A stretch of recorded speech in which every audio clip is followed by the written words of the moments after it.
Hello hello hello hello नमस्ते। पोखरा फेवाताल है हामी आज घुम्दैछौँ टक्क लाएर अगाडिबाट। अब तपाईँ पछाडि बसेर त कहाँ हुनुहुन्छ? अगाडि बस्नु भएको छ नि, अलि बस्नु पाउनु अगाडि।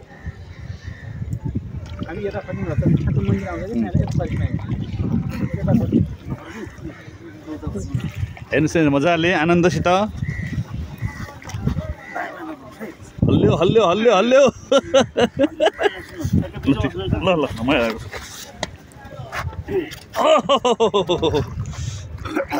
आज दुईटा भिनाजुहरू अनि दाई म हामीसँगै आयो फेवाताल। मजाले डुङ्गामा आज आफैले चलाउँ भने चलाउन सकिएन, पाइएन हो, अर्काले चलाएको म यहाँ सहयोग गर्दैछु। आज घुम्न आएको यहाँ देखिया छ, मैले देखाएको छु यहाँ हो, देखाएको छु मैले देखाएको छु, मेरो हातले छेकेको छ। क्यामेरा त यहाँ छ नि त।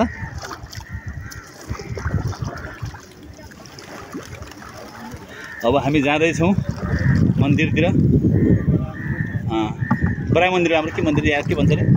बाराई मन्दिर, पोखरा फेवातालको बाराई मन्दिर हामी दर्शन गर्न जाँदैछौँ। दर्शन गर्छौँ, दर्शन गरेर फेरि हामी फेवातालको 1 घन्टाभित्रमा कति ठाउँ सकिन्छ, कति ठाउँ घुमिन्छ हेरौँ।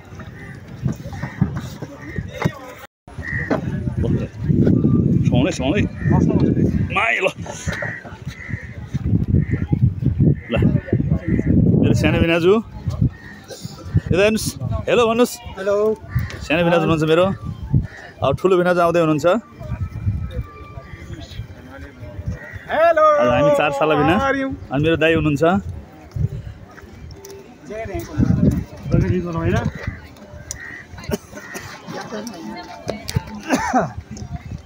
पोखरा फेवाताल बाराई मन्दिर यहाँ।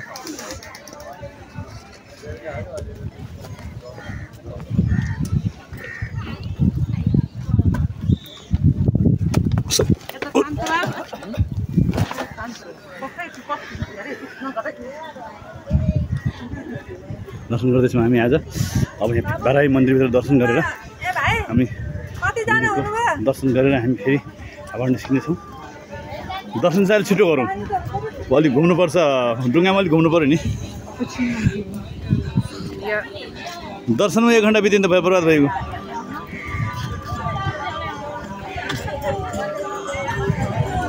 पोखरा बाराई मन्दिर, पोखरा त्यसको तालको त्यसमा रहेको बाराई मन्दिर हो।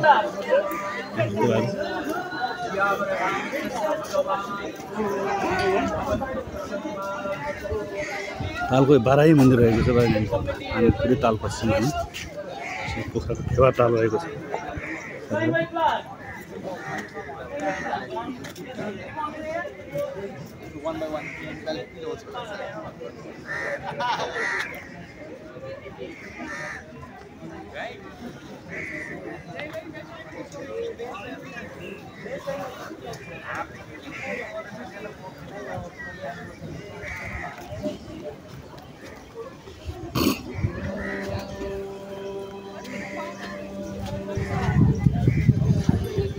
फेवातालको बाराई मन्दिर तालको बिचमा, तालको पुरै बिचमा छ, बिचको भाग भएको है।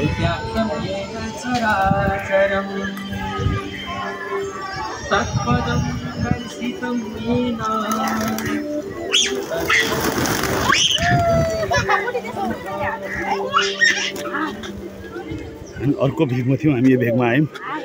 पछाडिबाट छु, यो पछाडिको जङ्गल रहेको छ यो है।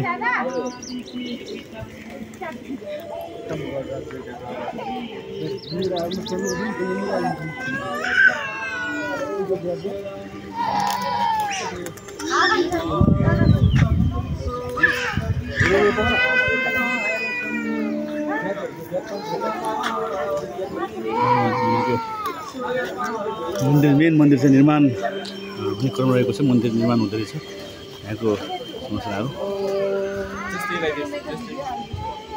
हामी यहाँ दर्शन गर्दैछौँ। मन्दिर 10 मिनट रहेको छ।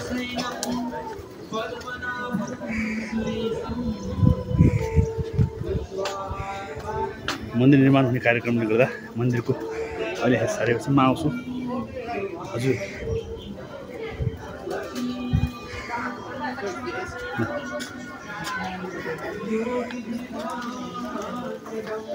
Gracias. आज दर्शन गर्दै हुन्छ भिनाजुले।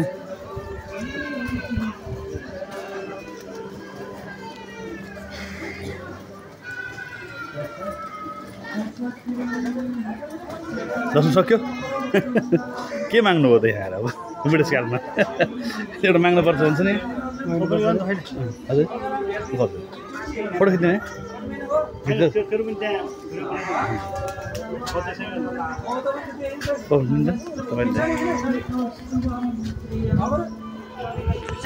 यताबाट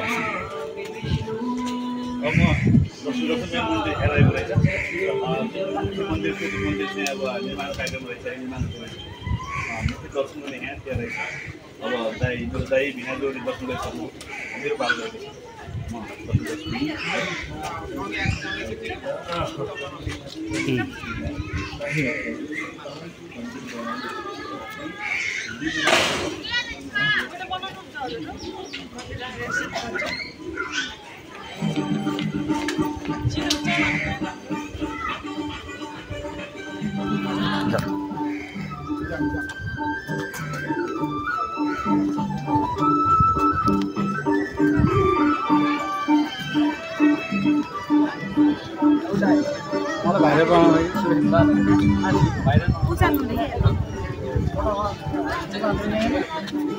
नै भएको छ अहिले त। अब कहाँ कहाँ पुग्छौँ कति ठाउँ घुम्छौँ पोखराको पक्कै नि यत्रो फेवाताल त घुमेर सकिँदैन होला 1 घन्टामा 2-3 घन्टै लाग्छ होला। तै पनि हामी घुम्ने प्रयास गर्छौँ 1 घन्टामा। हाम्रो चालकले कति ठाउँ कति घुमाउनुहुन्छ? बाराही मन्दिरलाई मध्यनजर राख्दै यसलाई दायाँ पारेर हामी मोडिँदैछौँ। अब हामी फेरि के समय ढुङ्गाको सैर गर्नेछौँ। यसरी साथीहरू जानुभएको छ त्यही सैर गर्नेछौँ हामी त्यसरी जानेछौँ। अहिले म अब कताबाट लाने भयो हामीलाई? यस्तरी म लान्छु हो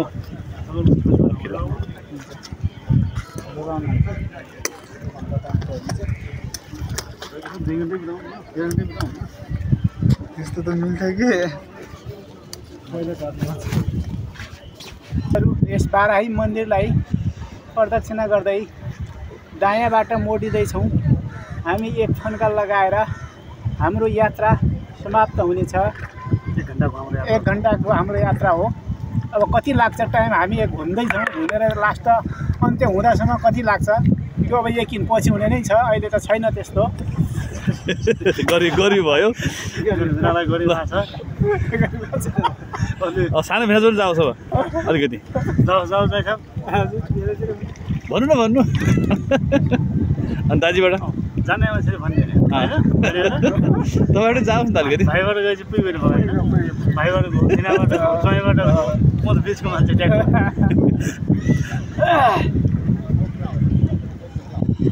पोखरा फेवाताल भनेपछि त अब नर्मलै कुरा हो। अब लगभग नेपाली नआएको ठाउँ नेपाली नघुमेको ठाउँ कमै हो। मैले देखाइराख्नु पर्दैन मैले सिकाइराख्नु पर्दैन यहाँको बारेमा। त्यसमा केही देखाउने र केही सिकाउने पक्षमा छैन। तैपनि म आफ्नो पर्सनल आफू आएर म धेरैचोटि घुमिसकेँ फेरि नघुमेको होइन। म त लगभग यहाँमा घुमेको भनेको समथिङ 10-15 चोटि होला म आइसकेको छु घुमिसकेको छु पोखरा फेवातालमा मन्दिरमा आइसकेको छु। तैपनि मैले मात्रै नभएर सबैलाई नेपाली सम्पूर्ण नेपालीहरू नआउने भन्ने चान्सै हुँदैन। विदेशीहरू नेपाल अधिराज्यबाट बाहेक लगायत देश विदेशमा थुप्रै यहाँ आउनुहुन्छ सबै घुम्नुहुन्छ। तैपनि मैले तपाईँहरूलाई सिकाउनु भन्दा पनि तपाईँहरूलाई देखाउनु भन्दा पनि मैले आफ्नै कुरा राख्न गएको हुँ। हामी घुम्दैछौँ आज। तपाईँहरूलाई सिकाइराख्नु पनि देखाइराख्नु पर्ने छैन किन तपाईँहरूले सबै ठाउँ घुमिसक्नु सबै आइसक्नु भएको छ सबैले भ्रमण गरिसक्नु भएको छ। एउटा टुरिस्ट एरिया यो संरचना एकदमै आजको होइन धेरै पुरानो भएको हुनाले आज हामी चाहिँ सरर एकछिन काम विशेषले पोखरा आएको बेला एकछिन फेरि आज पनि दर्शन गरिदिउँ त घुमिदिउँ त भनेर हामी 4 साला बिना मेरो ठुलो बिनाजु सानो बिनाजु मेरो दाइ म आएका छौँ। हामी जुन अगाडिबाट थियौँ भर्खरै हामी अगाडिबाट थियौँ अगाडि हामीले दर्शन गर्न गयौँ अगाडि आएको थियौँ यहाँबाट हामी दर्शन गऱ्यौँ दर्शन गरेर हामी निस्किसक्यौँ। निस्केपछि हामी अब यसको परिक्रमा गर्दै पछाडिबाट हामी राइट दायाँ बाटो लिएर हामी परिक्रमा गर्दै घुम्दैछौँ। हामीले यसको परिक्रमा गरेर हामी घुमेर जान्छौँ। हेरौँ 1 घन्टामा अलि टाढा पनि जान कोसिस गर्छौँ हामी अलिक परसम्म जान कोसिस गर्छौँ होइन भाइ? भाइले एउटा संयोगले चाहिँ जुडाउँदो रहेछ मान्छेहरूलाई। हामी वास्तवमा भन्यो भने मेरो माइलो जेठानको ससुरो बुवा स्याङ्जामा बित्नु भएको थियो। हामी उहाँको एउटा मानु मिस्ने क्रममा हामी त्यहाँ पुगेका थियौँ। प्रसङ्ग बस त्यहाँ मेरो सालाहरू पनि आइपुग्नु भयो। आइसकेपछि हाम्रो एउटा सम्झौता भयो, यहाँ आइयो भने हाम्रो भेट भएको छ। एउटा समय बस भेट भयो, हामी एकचोटि चाहिँ पोखराको फेवातालमा घुमौँ न त भन्ने सम्झौता भइसकेपछि हामी यहाँ उपस्थित भएका छौँ। यसमा धेरै खुसी छु, म धेरै गर्व छ मलाई। यो पटक आउन सकिँदैन, समय हामीलाई ठ्याक्कै सोचे जस्तो पुगेको छ, त्यसैले म धेरै हर्षित भएको छु। यो हाम्रो सोच सकारात्मक होस्, हामीले सोचेको पुगोस् भनेर म यो मन्दिरसँग बाह्रै मन्दिरसँग गहिरो प्रार्थना गर्दछु। ओम शान्ति। दर्शक मित्र चाहिँ फेवाताल अहिले निकै यो बर्खामा निकै बढेको हुनाले एकदमै तलसम्म छ, निकै माथि छ, गहिरो पनि छ। अहिले लगभग पहिलाको भन्दा डबलै भन्दा पनि हुन्छ है। पहिला अब जुन हामी वैशाख जेठमा आउँदाखेरि, म वैशाखमा पनि आएको थिएँ, त्यो वैशाख जेठमा आउँदाखेरिको तुलनामा लगभग डबलै भन्दा पनि हुन्छ अहिले फेवाताल त्यति माथि छ। र हामी कहाँसम्म जान्छौँ, हामी घुम्दैछौँ। तपाईँहरूलाई मैले यहाँको दृश्य तपाईँहरूले देखिराख्नु भएको छ। तैपनि अहिलेको मौसम अनुसारको सबै मौसममा म प्रत्येक मौसममा सबै यहाँ उपस्थित हुन नसक्नु होला। तैपनि म उपस्थित भएको बेला बर्खाको मौसममा जस्तो जेठा मासमा आएको चैत वैशाखमा आएको मान्छेहरूले त्यो त्यतिखेर तपाईँहरूले देखेको फेवाताल र अहिलेको फेवाताल फरक छ। किनकि अहिलेको मौसम वर्षाको मौसममा बर्सातले गर्दा बढ्ने गर्छ। तपाईँ नदेखेको कुराहरू केही कुराहरू देख्नुहुन्छ। तपाईँहरू आएको बेला त्यो मौसम अनुसार तपाईँहरू आउँदा यो नहुनसक्छ, तर आज अलिक फरक देख्न सक्छ। त्यो कारणले म पनि फरक मौसममा आइपुगेको हुँदा वैशाखमा पनि आइपुगेको थिएँ। त्यसै गरी अहिले फेरि म यो असोजमा आइपुगेँ। अनि ढुङ्गाहरू अनेक थरीको छ। फेरि तपाईँहरूको यस्तो ढुङ्गा पनि छ, धेरै छ फेवाताल। तपाईँहरू घुमिसक्नुभयो, तैपनि मैले मेरो बसी बिहालो यो भ्लगमा तपाईँहरूलाई यसो आज के जानकारी गराइदिएको। हामी चाहिँ यो ढुङ्गाभन्दा एकदम यो नेचुरल पुरानो अर्ग्यानिक ढुङ्गा हामी चढेका छौँ। यो ढुङ्गा अलिकति अहिले कृत्रिम भयो यो ढुङ्गा है। यो कृत्रिम ढुङ्गा अर्ग्यानिकै चढौँ त। हामी पहिला पूर्वपुर्खाले नै हाम्रो माझीहरूले चलाएको ढुङ्गा, माझीहरूले पहिला खोला तारिदिएको ढुङ्गा हामी चढेको ढुङ्गा होइन। त्यो ढुङ्गामा कृत्रिम ढुङ्गामा हामी छौँ। अनि कृत्रिम ढुङ्गामा सयर गरौँ भनेर हामी कृत्रिम ढुङ्गामा सयर गऱ्यौँ। र मलाई लाग्छ यो कृत्रिम ढुङ्गाभन्दा यो प्राकृतिक ढुङ्गाको मूल्य बढी हुनुपर्ने, तर यहाँ प्राकृतिक ढुङ्गाको मूल्य कम हुँदो रहेछ। कृत्रिम ढुङ्गाको मूल्य महँगो रहेछ अहिले है। हेर्नु म तपाईँ यताको भेग देखाएँ, मैले तपाईँ अलि माथिको भेग देखाएँ। सारङकोट साइडको भेग, सारङकोट माथिको यस्तो भेग देखाइरहेको छु। एकदमै माथि चाहिँ त तपाईँहरूले सायद हेर्न सक्नुहुन्न। बर्खामा चाहिँ के जेठा मासमा अलिक कम हुन्छ, यो चैत वैशाखमा अलिक कम हुन्छ, धेरै माथि हुँदैन। लगभग हेरेर पनि भ्याइन्छ जस्तो लाग्छ चैत वैशाखमा।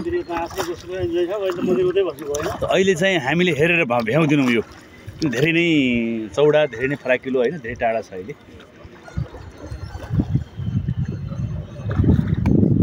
नबिर्सनु ल पोखराको फेवाताल। फेरि है यो पोखराको फेवाताल हो, कहाँ हो भन्न सोच्नु होला तपाईँहरूले। पोखराको फेवाताल धेरैचोटि भनिसकेँ, पोखराको फेवातालमा छौँ हामी।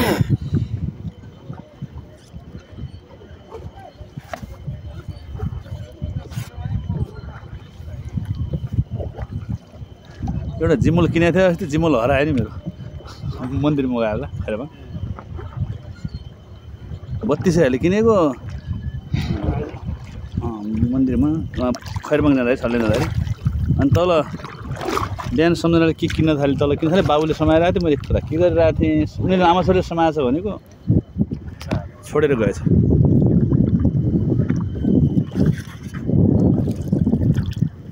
तपाईँ जङ्गलको लाइनमा जङ्गलको अन्तिम स्टेप अन्तिममा लैजाऊ छेउमा लैजाउँदा कस्तो त्यहाँ भित्रको त्यो झाडीभित्र थोरै हेरौँ न हामी।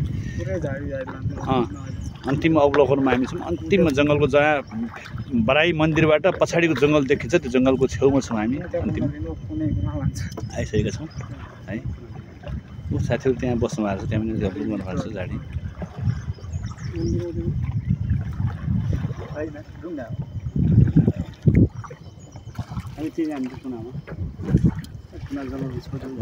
यो बाँध ती तल होइन त भाइ, यो त्यो बाँध अघि हामी आएको तल अघि जहाँ पहिला देखाएको थियौँ नि, त्योभन्दा तल हामी पहिला देखाएको थियौँ नि, त्यही हो त्यो बाँध सानो।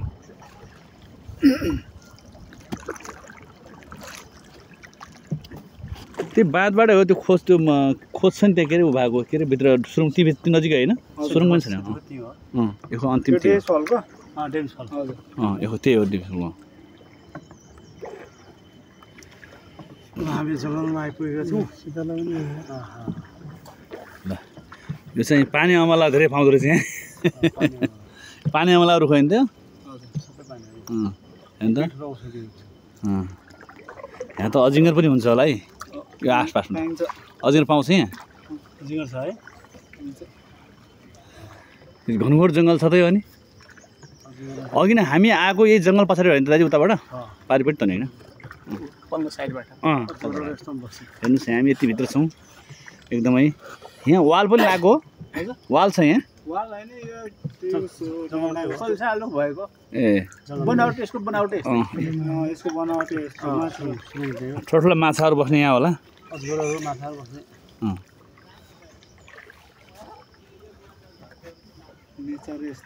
ए फेवातालको हामी अन्तिम लास्ट स्टेपको हामी एकदम कुनाको जङ्गलको छेउ हिँडिरहेका छौँ हामी है छौँ माछा मार्छ मार्दैन है मार्छ यता मार्छ यता त रिसोर्ट मार्छ कुना मार्छ माथि पनि मार्छ होइन केले मार्छ बल्छीले मार्छ ठुलो जालै हानी मार्छ ठुल्ठुलो माछा अरे माथि सानो सानो माछा माछा माथि अनि यहाँको त्यो बाँध छ त्यहाँबाट माछाहरू 60 किलो झर्छ तल मान्छेहरूले चुक्छन् तलतिर है चल्न गएको होला माछाहरू बताउने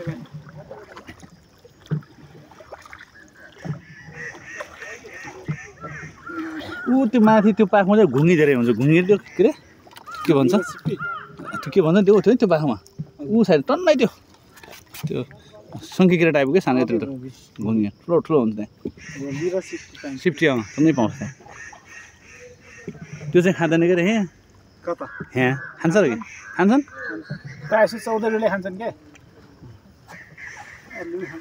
अलिक खाँदा सबैले खान्छन् तर घुङ्गीभन्दा अलिक फरक देखिन्छ कि अलिक घिन लाग्छ यो पहिला त घुङ्गी पनि घिन लाग्दैन त अहिले लाग्दैन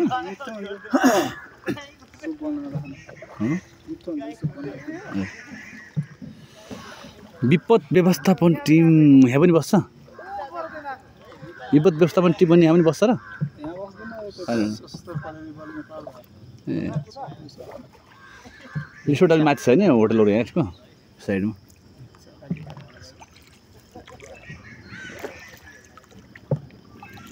यहाँ त मान्छे डुबाउनु गएर चाहिँ रहेछ यहाँ डुबाउँदो रहेछ माछा पनि नदेखिँदो रहेछ त्यसरी है यत्रो तल माछा पनि देखिनु पनि नदेखिँदो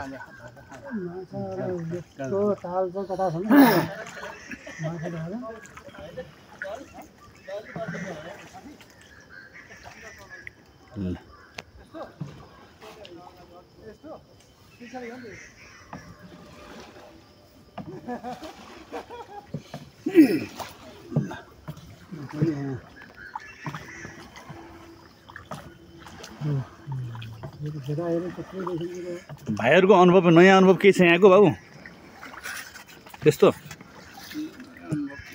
यो चलाउने क्रममा केही यताउता केही हुन्छ नि एउटै है सधैँ